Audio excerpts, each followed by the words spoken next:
ఆంధ్రప్రదేశ్ రాష్ట్రంలో చాలా పట్టణాలలో, సిటీలలో ప్రైవేట్ డాక్టర్లు టోకెన్ ఫీజు,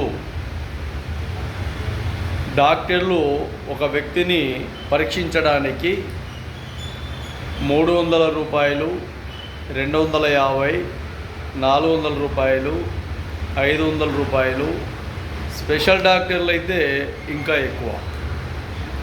ఈ విధానంలో వాళ్ళు ఫీజులు వసూలు చేస్తున్నారు. తర్వాత ఒక హాస్పిటల్కి వెళ్ళి బయటికి వచ్చిన రోగికి మినిమం 2000, 2500, 3000 రూపాయలు, లేదంటే ఒక 5000 రూపాయల వరకు అక్కడ ఆ మెడిసిను వగైరా వగైరా ఖర్చు. ఒకవేళ జబ్బు ఇబ్బందికరంగా ఉంది అంటే ఇంకా ఎక్కువ.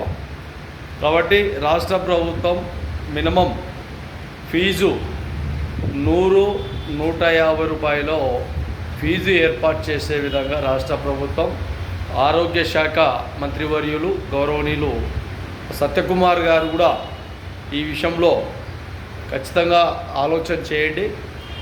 ఒక శ్రామికంగా కూలీ పనికి వెళ్తే 300 రూపాయలు, 250, 300 రూపాయలు ఇస్తారు. అంటే వీళ్ళ ఫీజు వాళ్ళ శ్రామికుల కూలీ విలువ ఎంత 300 రూపాయలు అయితే ఉందో, వీళ్ళు 2 నిమిషాల్లో, ఒక 5 నిమిషాలు, 10 నిమిషాలు కూడా పట్టదు, 5 నిమిషాలకు వచ్చేసి 300 రూపాయలు ఫీజు తీసుకుంటారు ప్రైవేటు డాక్టర్లు.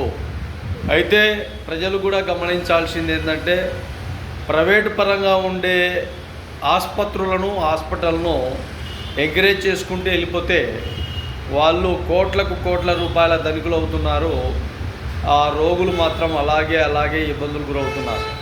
కాబట్టి రాష్ట్ర ప్రభుత్వం ఈ విషయంలో చొరవ తీసుకొని ఆ ఫీజు ఎంతవరకు అయితే ఉందో 100 రూపాయలు, లేదంటే 150 రూపాయల వరకు ఏర్పాటు చేసే విధంగా చొరవ తీసుకోవాలని గౌరవ ముఖ్యమంత్రి వర్యులకు, అలాగే తదితర శాఖ సంబంధించిన మంత్రులందరికీ కూడా ఈ విషయంలో తెలియజేస్తూ, చాలా వరకు రాష్ట్రంలో చాలా పట్టణాలలో, కాబట్టి ఒకసారి బాగా ఆలోచన చేయాలని కూడా రాష్ట్ర